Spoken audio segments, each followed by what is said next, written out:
There, friends, Dave Paulides, Canadian Missing Project, copyrighted edition for a video channel. This is a news-only segment, and be stoked. Please be stoked. Because you're going to hear things here that should rock your cradle. And definitely mainstream media is not talking about this. A couple weeks ago, I spent some time with a friend from Canada, and we discussed this topic that we're going to discuss right off the top at length. So let's start. Everybody remembers the balloons that were flying over the United States and Canada from China. And let's think about that first balloon. It came across the Aleutian Islands, flew partly over Alaska, then flew over Canada, then flew over the entire United States, and then once it had completed its mission, allegedly, we shot it down. Okay. Talk about the other balloon. Came across the Aleutian Islands, came across Alaska, went over the Yukon Territory. The Yukon sits directly east of Alaska. And then what happens? Some fighter jets from the United States shot down the object over Canada. When I heard this, I said, that is bizarre. I heard a lot of news agencies justify it. But I'm not sure if I've ever heard of another country allowing a neighbor next door to fire off missiles in their country at an object that nobody has identified. Why would they allow that? It's their country. Wouldn't their military want to shoot down an object that was worth eliminating? I don't know. I'm just saying. Isn't that suspicious? Let's pretend for a second it was a Chinese balloon again. Well, would there be some reason that Trudeau wouldn't want his country to participate in shooting it down? I don't know. We do know that Trudeau has a special relationship with China. Dave, how can you say that? Well, hold on to your taters. Not talked a lot about in the news, but it is fact. Daily Mail, December 11th, 2020. Justin Trudeau invited China's People's Liberation Army to train troops in Canada, according to top secret documents published by Canadian conservative news site, which claims they were sending spies, not just soldiers, to train in Canada. The bombshell 34-page access to information document was released by the Canadian government to Rebel News and the Globe and Mail. The two outlets published excerpts from the files on Wednesday. The memos revealed that members of the PLA were scheduled to attend a military exercise at a base in Ontario in 2019. Training was cancelled by Canada's Chief of Defence, Jonathan Vance, in January 2019. But Trudeau was displeased about the cancellation because he thought it would look like retaliation over China's detention of two Canadian nationals. China arrested Michael Spavor and Michael Kovrig in December 2018. Days earlier, Canada arrested Huawei executive Meng Wanzhou. Spavor and Kovrig remain behind bars in Beijing. Ezra Levant, founder of the conservative news site Rebel News, told Fox's Tucker Carlson Thursday the PLA was sending spies, not just soldiers, to train. Top secret government documents have revealed that the Canadian Prime Minister invited China's People Liberation Army to send its troops to Ontario for cold weather training and was unhappy when it was canceled, according to 2 Canadian media outlets. The Canadian government's bombshell secret 34-page report was revealed by Rebel News and the Globe and Mail. The 2 outlets published the excerpts on files on Wednesday. Stop there for a second. Why would you, Canada, invite your #1 enemy in the world to train on your soil with your soldiers? Why? Rebel News, December 9th, 2020. The China Files. Justin Trudeau's Chinese troops. Justin Trudeau invited Chinese People's Liberation Army to send its troops for cold weather training at CFB Petawana in Ontario. And Trudeau raged at the Canadian Armed Forces for canceling the training after China kidnapped Canadian citizens. This is only one of the many bombshell revelations in the China Files, a 34-page access to information document released by the Trudeau government to Rebel News. How we got these documents? In April 2019, Rebel News first wrote to the government asking for any records corroborating a Russian report that Canada had sent a delegation to China. Listen carefully. That Canada had sent a delegation to China for the 70th anniversary celebrations for the People's Liberation Army Navy, a propaganda exercise held just months after the kidnapping of the 2 Michaels. So China kidnaps 2 Canadians. Then Canada sends a delegation to celebrate with China? Canadians, are you waking up to this? The Trudeau government delayed replying to Rebel News for 19 months.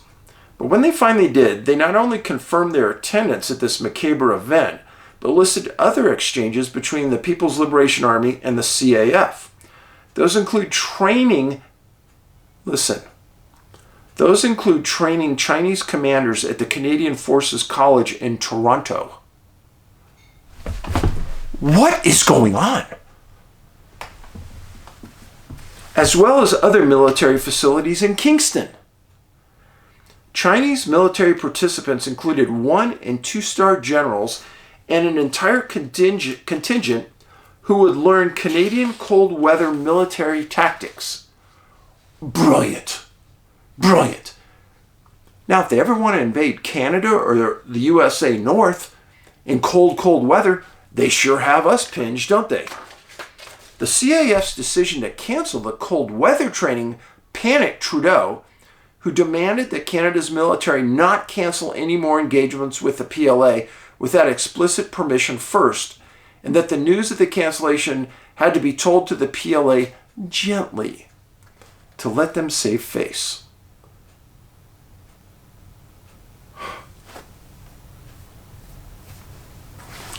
Other revelations include disgraced cabinet minister Catherine McKenna jetted to China for a 3-day conference just months after the 2 Michaels were taken hostage.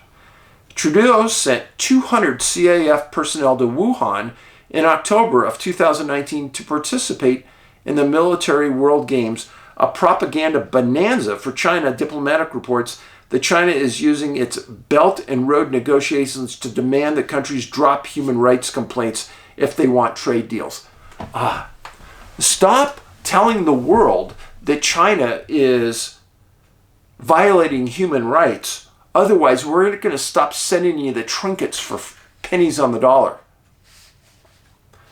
Chinese censorship of Twitter use. Chinese use of a smartphone app to track Uyghur Muslims in Xinjiang. Bureaucrats' bizarre protocol for referring to accused fraudster and Huawei CFO Meng Wanzhou as Miss Meng, but refusing to even mention the 2 Michaels by name. Bureaucrats deriding concerns about military knowledge transfer to China as figments of the Trump imagination. No figment of anybody's imagination here. They had generals and 200 personnel here in Canada. What is Canada doing? What are your citizens doing?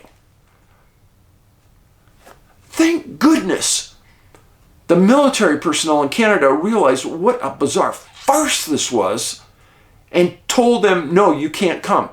And then Trudeau overrides them and they come anyhow. This sounds as bad as General Milley calling China if we're ever going to invade and then having China on the hot phone telling them what we're doing. How can military forces switch their allegiance like this? And I mean in the USA. Milley has obviously switched allegiances. He has more allegiance to China than he does to the US because he's going to call them if we ever invade. He said that blatantly. Now, why has Trudeau allegiance changed?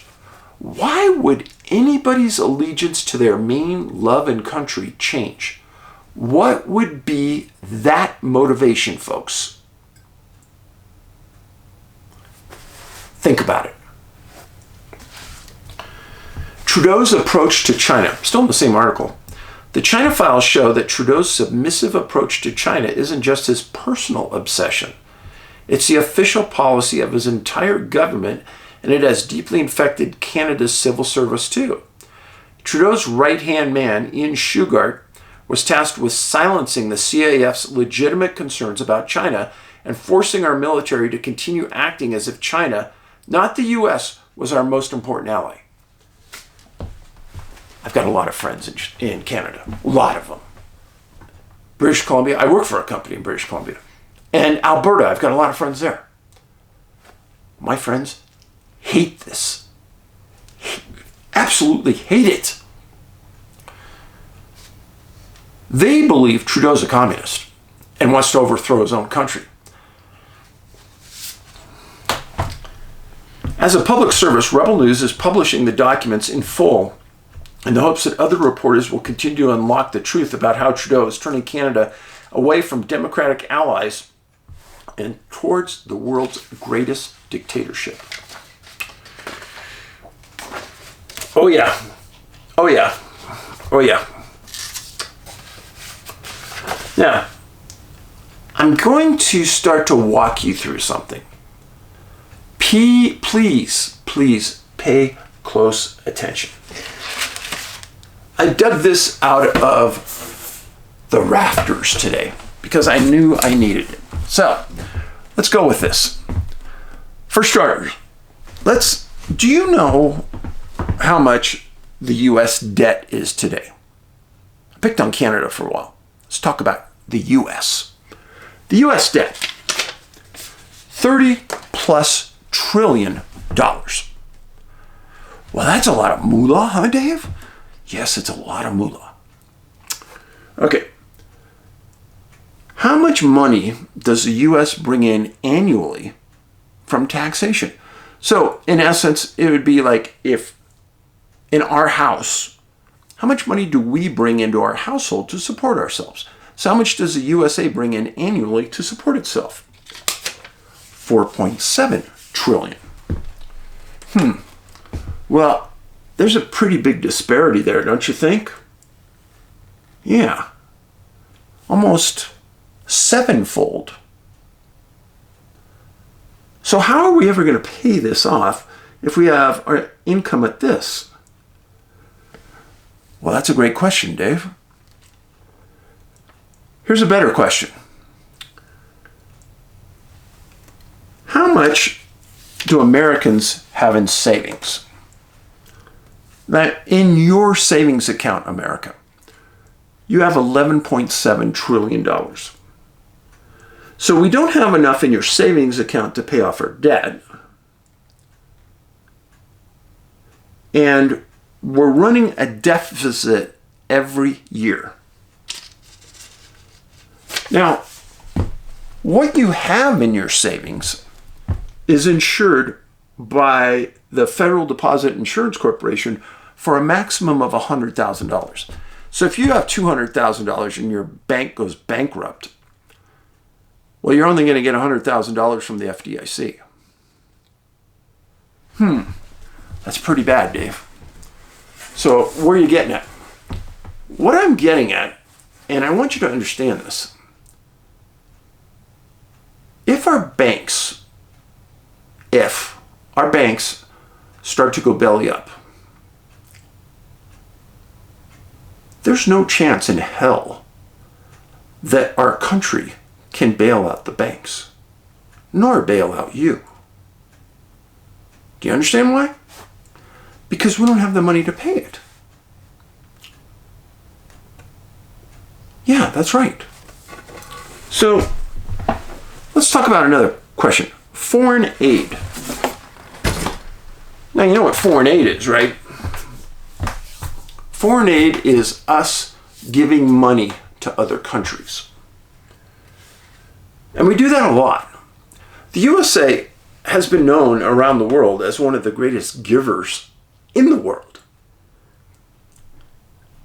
Now we give what we don't have, but we still give. Well, Dave, how can you say you give what we don't have? I just showed you. We don't have it.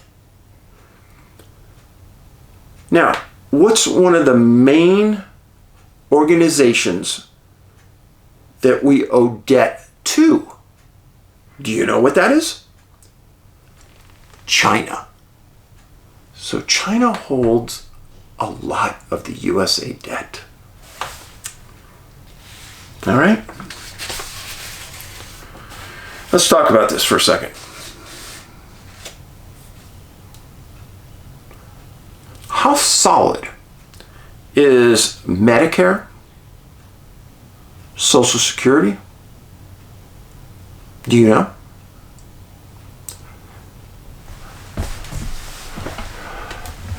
For the young people out there, drink a Red Bull, wake up, and start paying attention.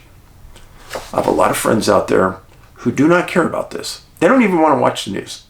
They're retired, they're making a good living on retirement. They don't care. They've told me they don't care. And that's the problem. Our government knows a lot of people out there don't care. But I know you care, and that's why you're getting this information. You should really care at the end of this. Pay attention. So, according to Reuters, October 21st, 2022, U.S. 2022 budget deficit halves to $1.375 trillion despite student loan costs. USA debt, we've talked about it. Here's what you need to know about Medicare. At its current pace, Medicare's hospital insurance trust fund will run out of money in 5 years. 5 years. And that's according to the June 22 Medicare Trustees Report. That's a 2-year extension on the previous estimate. Everyone thought it was going to expire in 3 years, but all of a sudden it came back 5 years. But experts say it's still not good news, and the government needs to stop twiddling its thumbs. Here's what you need to know. What happens if the trust fund is depleted? If the Medicare Hospital Insurance Trust Fund is depleted, it doesn't mean Medicare Part A will implode, but the program won't have enough resources or revenue to cover all the operating expenses. Well, friends, if you don't have enough money to pay the bills, who's supposed to pay the bills? You. You are going to pay the bills.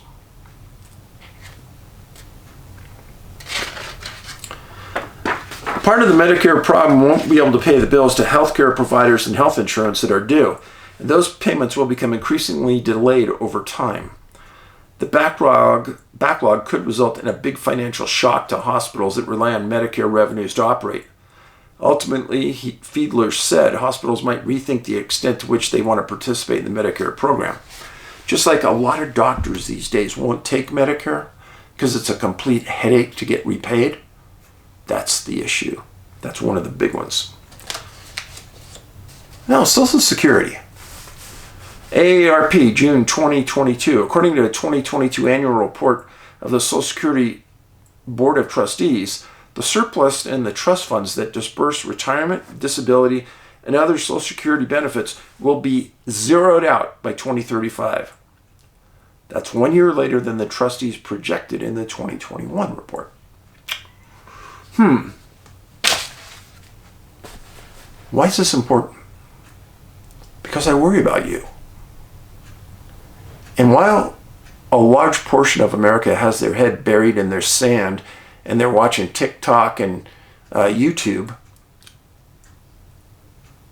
you are silently being stabbed in the back and ruined as a population. Just like what Trudeau is doing to Canada right now, part of our government is doing it to us right now.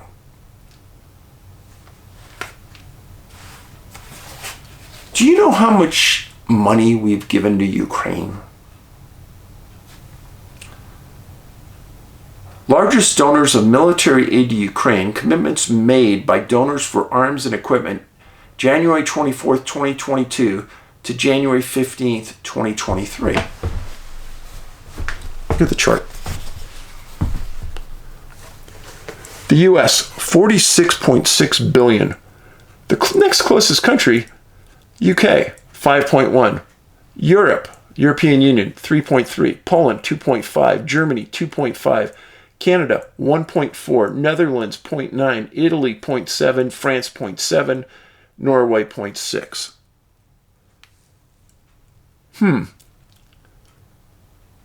That's quite a disparity between us and even the next closest country.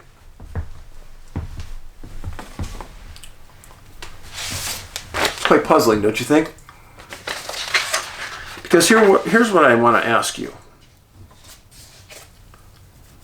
Why are we giving such an inordinate amount of money to Ukraine compared to every other country in the world? It's not even close. But the better question, why are we giving such an inordinate amount of money to Ukraine when we don't have the money to give? Remember our debt? $30+ trillion? We're not running a surplus, friends. We're running negative.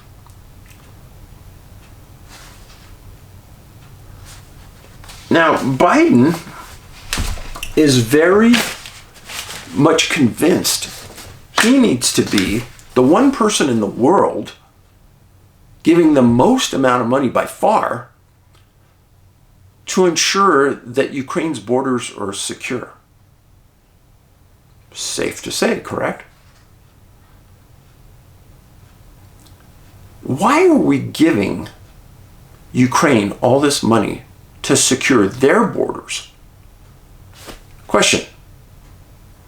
What about our borders? What about the USA borders? Another huge question.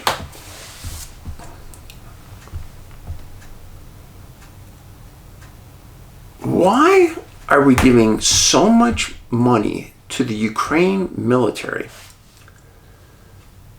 when we have soldiers here in the United States that have given their arms, given their legs, given their soul to our country so we can exist,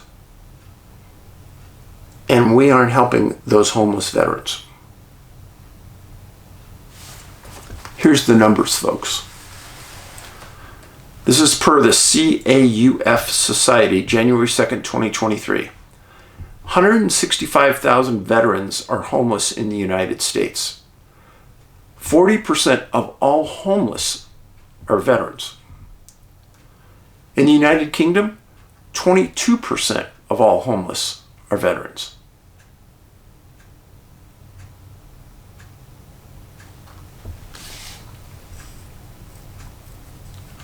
Why would anyone want to join our military when we treat them in such a shabby fashion? Just a question. We pay them so little that we tell them to go on food stamps. True. So you want to join the military? Okay. And you look at the Joint Chiefs of Staff under Biden. Let's look at Milley. Is that the type of leader you want to work for? I'm asking.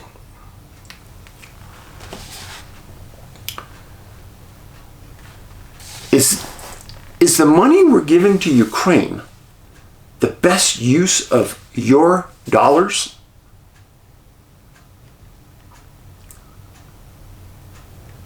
Now, how can we, as the public, in good conscience, give our money to people who are so reckless with it that they run up a $30 trillion budget? Deficit. A $30 trillion deficit. And then they give billions of dollars to a country like it's Kleenex. I don't get it. Where's financial responsibility?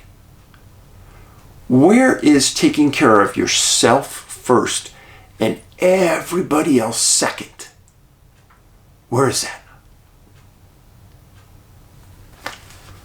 Sometimes it almost appears as though the leadership in Canada and the USA is more worried about the feelings of China than the feelings of their own citizens.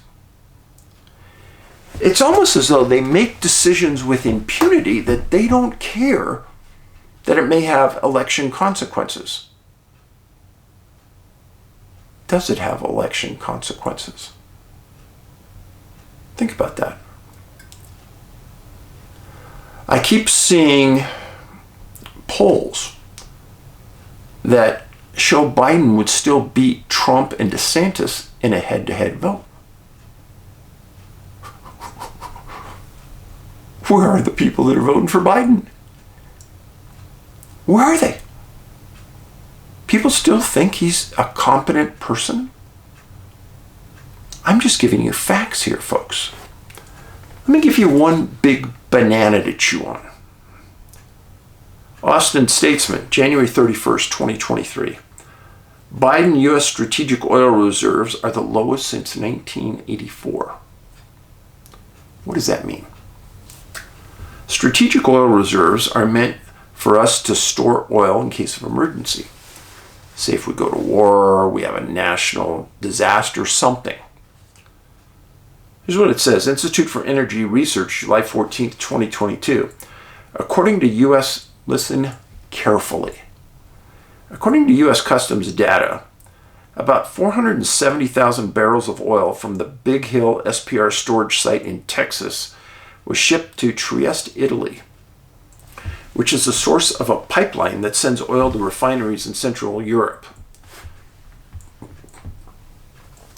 Atlantic Trading and Marketing, an arm of French oil major Total Energies, exported 2 cargoes of 560,000 barrels each.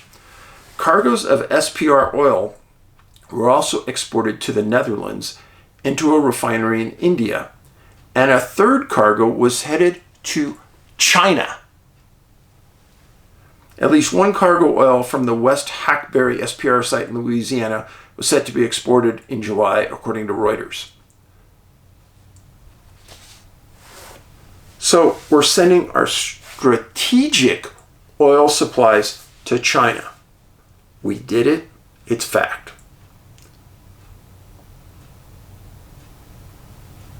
Why are we helping China? I don't get it. I kind of do get it, which is, and in my world, getting it is a very scary ordeal, folks. So just lately, there's been a number of Chinese people that have come across the southern border asking for entry and claiming asylum. Why? Why all of a sudden? And if they have no ID, and they have no fingerprints on file, and they can't be, there's no photo ID on them, they're in. But think about the billions of people in the world that have no fingerprints on file and no photo ID that live in China, and send them in. Now, under Biden, 5 million people have crossed the southern border and are in the United States. There's over 1 million more gotaways in the United States from countries, 180 different countries. We don't know who.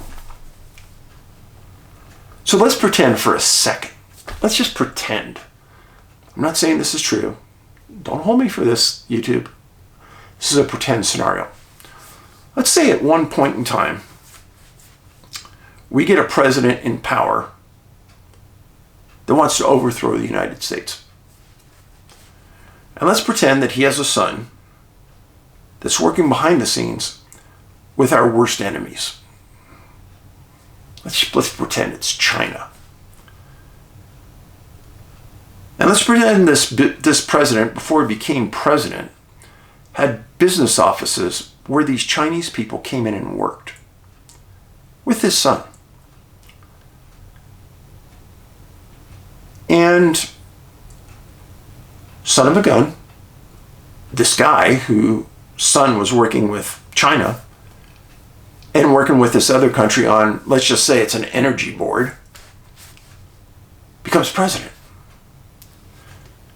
And what if his son said to him, hey, Dad, you know, these countries do us a lot of favors. We got to help them. And his dad says, yeah, this is all pretend now. And his dad says, oh, yeah. You know, remember when I had those officers at the university and they came over a lot. They donated millions and millions to the university. And then the university paid me hundreds of thousands of dollars to be like a guest speaker and have offices there.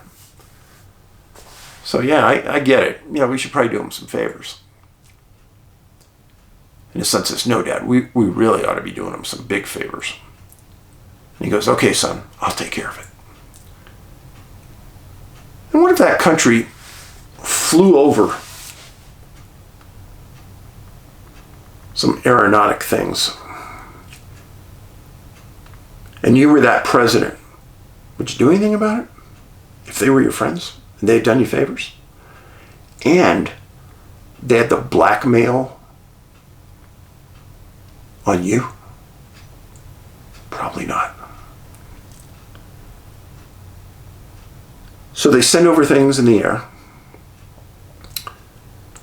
And your U.S. military tells you, you know, they have bombs which really aren't bombs that can go on the bottom of balloons.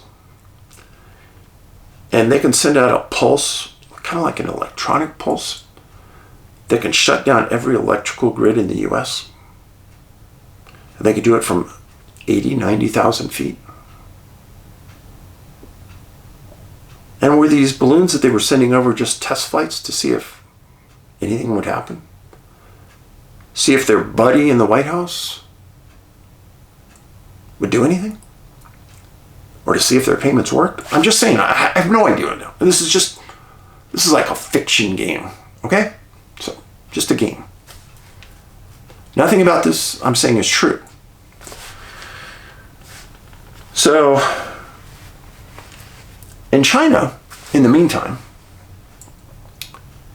for the last 40 years, has infiltrated the highest forms of government. I'm not saying it's true, I'm just saying, what if they did? Like the Department of Justice, like the FBI. And then you had an FBI agent that was flying around the world, going to these world conferences, even though he's a federal FBI agent who doesn't have any jurisdiction in any other country. But he's flying around going to these other conventions. And he's also getting orders about how to perform and how to do things. And what if it was true? I'm not saying it's true. Trust me, I'm not saying that. But what if it was true that all of these leaders at the highest level in our government had accounts in the Cayman Islands? And China kept depositing money there.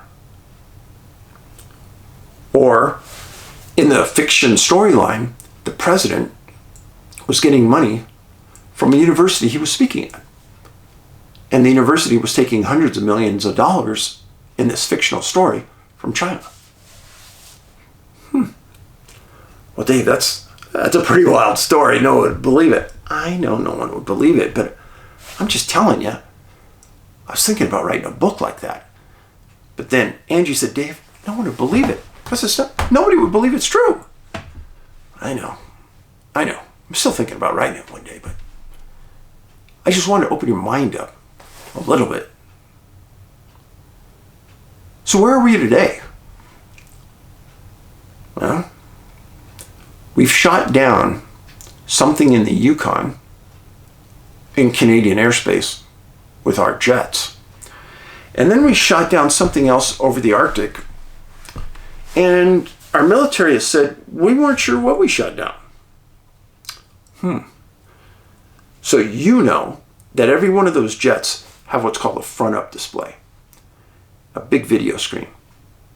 And they can look at objects with FLIR, straight-up display, and everything is recorded. Why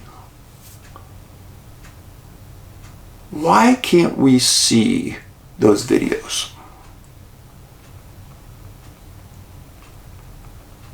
Well, we saw the balloon over Billings, Montana, when a Billings newspaper reporter first took a picture of it, and nobody was saying anything about it till then. Then our government watched it slowly move east across our country. And then when it was conveniently offshore, we shot it down. So we in Montana have a governor named Gianforte, and we have 2 senators. And Governor Gianforte asked Biden, sent him a memo, and said, why didn't you shoot that down over eastern Montana? There's nothing out there. And why allow it to cross over the United States? He never got a response. Why? Well, in my fictional story, the why is easy. Because you see, the president and the top administrators, even the generals, are bought and paid for by China. And in my new fictional storyline, how's China getting our money? Through Dollar General stores, by U.S. citizens buying trinkets. All of that money goes into China's general fund. And then China uses that to base their war on the United States. What a genius move. They are getting the U.S. citizens to annihilate themselves. Genius. Again, Angie told me, Dave, no one's going to believe this, so don't write it in the book. Take that out. I know. I'm just saying. So, that's kind of a conundrum. What I feel bad about,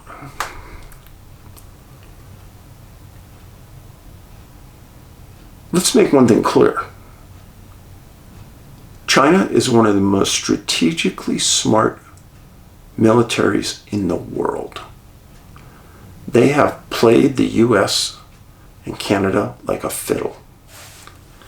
Because in my fictional book, China understands that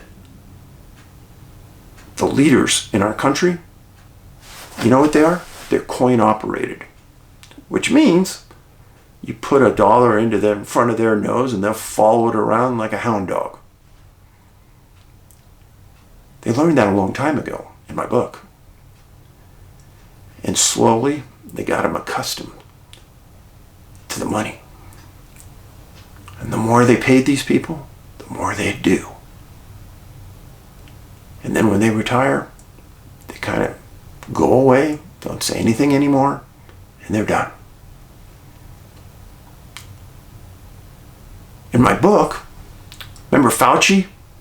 Yeah. Wuhan virus? Yeah. Wall Street Journal just wrote an article saying that it appears the virus started in a lab, per the Wall Street Journal. Well, that's pretty interesting, isn't it? Because where was the centerpiece of much of the discussion? The Wuhan lab. How close is Fauci tied to the Wuhan lab? Pretty close. I want you to pay attention to that relationship as we move forward. Now, I need to apologize to you for making up such a crappy story. I'm not a good fiction writer. And when I was in school, they made us write fiction. I never liked it. I'm much better, and I'm not even that good at nonfiction. But fictional stories, you can kind of say anything you want in them, and people believe them. If they don't, who knows? I'm sorry I went to such way out fallacies and things to make a story just sound cool. But just what if?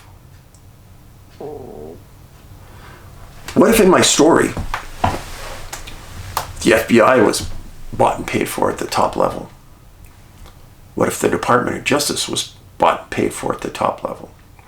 Remember the sun in the story I was telling you about? Here's a wild one for you. What if the son, the president's son, felt really bad about what he had done to the country? What if he did?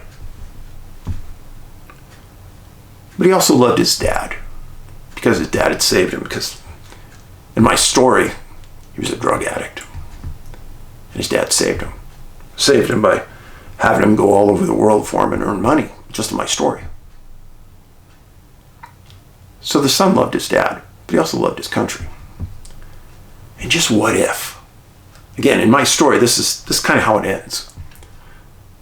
What if the son took all of his computers with all of his data and turned them over to a small little computer repair shop and said, yeah, I've got bugs in the computers, could you fix them? And he signed it in his name. Could have put any name down. He signed his name. And he walked away with no intention to ever get it.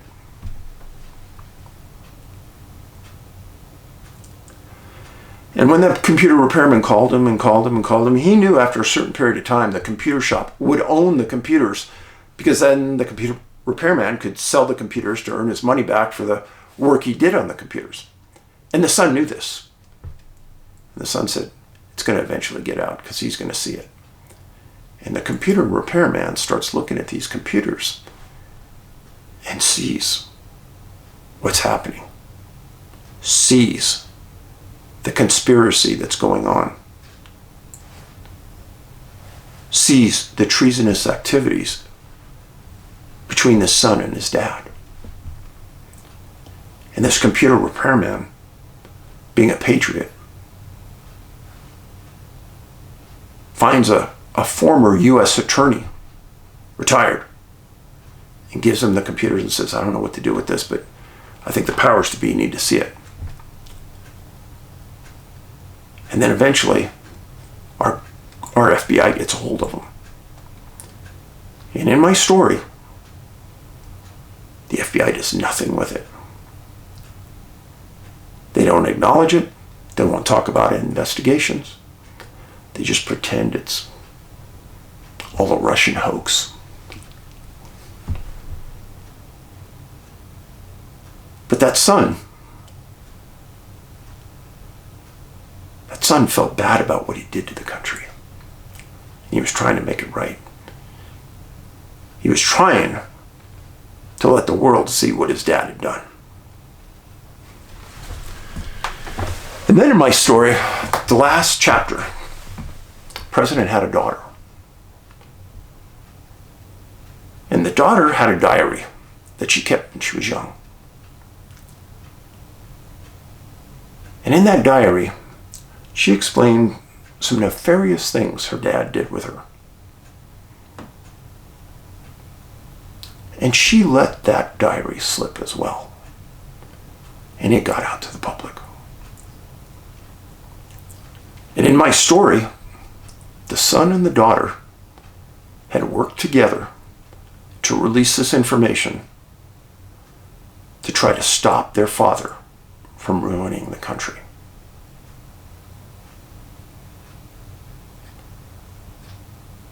Friends, I know it's a crappy fictional story, and I apologize. I apologize. I just was laying in bed one night, and I started to put the pieces together, and I thought, would anybody buy this? Angie said, nope, nobody will believe it, Dave. And she said, you know what will happen? The people that always supported that president, they're always going to support him no matter what you say. And they're going to hate you for even writing a fictional story about it. Even it's fiction. I said, I know.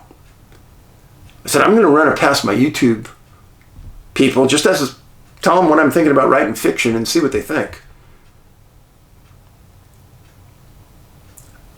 Again, I apologize. Loose mind. I'm getting old. Maybe dementia's setting in. I don't know. But I thank you for being here. Oh, people are asking, Dave, how does the story end? The story ends by the president coming down with a severe case of dementia. And it's the end of his term. And it's so severe that he's, quote unquote, hospitalized for the rest of his life. Nobody ever sees him again. In reality, he's living on the Cayman Islands in a $5 million house, living the high life. But we don't see it. He's gone. The son and the daughter, they disappear into the woodwork. FBI agents, directors, Department of Justice, they all just fall into the woodwork. Nothing ever happens. I know it's a sad story, but fictional stories are oftentimes really sad. Because nobody gets prosecuted, because nobody had to face the music, I think the story ends more realistically than ever. Because that is the way our government is. And that's the way it is. Paulides out.